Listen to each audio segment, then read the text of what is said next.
Just recently bought this little cabinet that's freestanding, and we had our reasons for buying it. We have an air conditioning system that we use just for our dog. It stays in this bathroom here, and his room is on the other side of that vent. So we wanted something tall enough where we could actually put a bucket underneath to drain the water for the air conditioner, you know, the condensation it builds up. But I mean, I liked the stability. It comes with a drawer, so even if you don't use it for the same purposes that we use it for, it also comes with one shelf and the little shelf holes that we haven't put the shelf in because we're going to have a bucket here in our case. But it took me about 45 minutes to put this together. Nice nickel plated knobs on the cabinet itself, and like I said before, super easy to put together.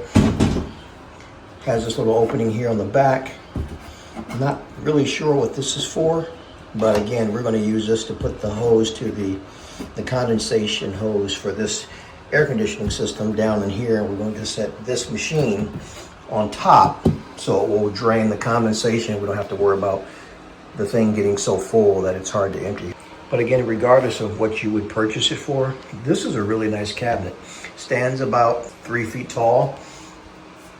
The top of this is about 18 inches wide all the way across, and then here you got about 14 inches as well on the top. So again, if you're in the market for a nice little corner cabinet with a shelf and a drawer, I would definitely click the link and check this one out. My opinion is I would give this 5 stars at this point.